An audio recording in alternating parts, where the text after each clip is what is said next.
เรื่องในโอกาสวันนี้เป็นวันสำคัญทางพุทธศาสนาสองอย่างคือหนึ่งเป็นวันอาสาฬหบูชาสองเป็นวันทำบุญเข้าพรรษาอาตมาจะขอกล่าวความหมายความสำคัญและความเป็นมาของวันทั้งสองเพื่อให้พุทธศาสนิกชนทั้งหลายได้น้อมระลึกนึกถึงในข้างพุทธกาลคือเมื่อนี้พระพุทธเจ้าของเราประทับอยู่ป่าอิสิปัตนะมุลุทายวันเมืองพาราณสีประเทศอินเดียออกตัวนายกของเราก็ได้ไปหลายท่านแล้วนะเมื่อนี้พระพุทธเจ้าไปว่าตั้งแต่เมื่อวานพร้อมด้วยพระสาวกพร้อมด้วยพระเลขาและเมื่อนี้นั้นเป็นวันขึ้น15 ค่ำเดือนไปพระพุทธเจ้าก็ได้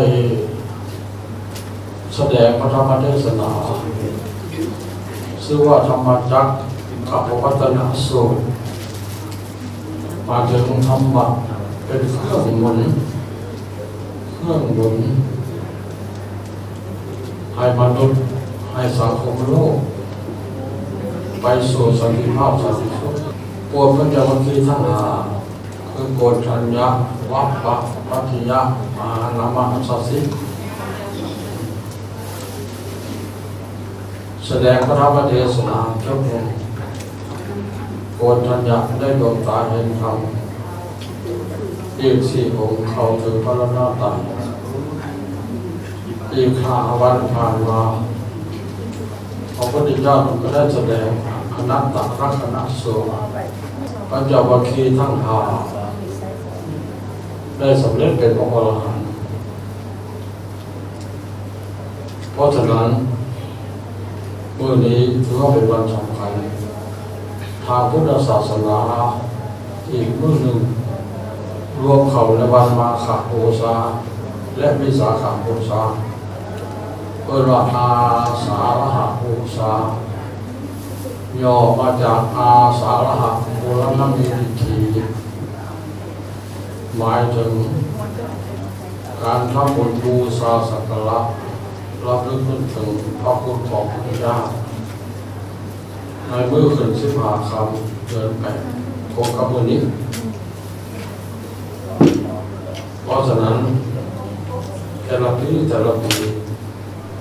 ประเพณีบุญเข้าพรรษาจะโกงกับวันอาสาฬหบูชาเอาตัวญาติโยมมาถึงโอกาสนี้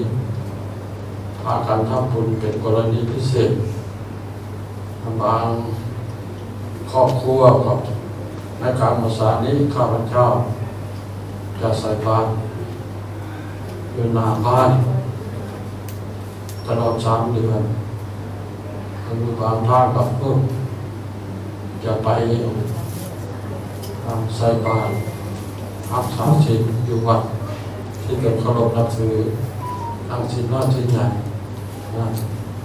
ของส่วนญาติโยมถือโอกาสนี้ฟังเทศน์ฟังธรรมท่านสมัยโบราณนี้ว่า3 โมง 4 โมงเองผู้เฒ่าผู้แก่จะไปฟังธรรมสมัยอาตมายังหนุ่มยังน้อยนะทุกมื้อเดี๋ยวนี้บ้านเราก็แถวชนบทแถวนอกก็ยังมีอยู่แต่ในเมืองหลวงกับที่บางวันก็ยังมีอยู่หากทรงองค์พระเจ้ามาถึงโอกาสนี้ได้เทศนาอบรมสั่งสอนลูกหลานเยาวชนให้ลดเลิกหลับเอามายังคงไปอยู่โครงการบรรพชาสามเณรพระมหอนก็มีธรรมะสัญจรก็มีประกอบส่วนให้แก่ผักแก่ละให้2 วาระให้ทราบลูกหลาน ให้รู้จักสิ่งรู้จักธรรมเอามาถือโอกาสนี้เพราะฉะนั้นในวันนี้บอกตัวอย่างโยมถึงโมแม่จนโมแม่จนมือฝากการก็ตามกำแดงตามเวลามาป้อนที่ป้อนที่อาตมาในนามประธานสงฆ์แห่งสปป.ลาวในนามเจ้าสำคัญวัดราชบุรีมาขอแสดงความชื่นชมยินดีโมทนาการนำครอบครัวการนำอดีตครอบครัวการน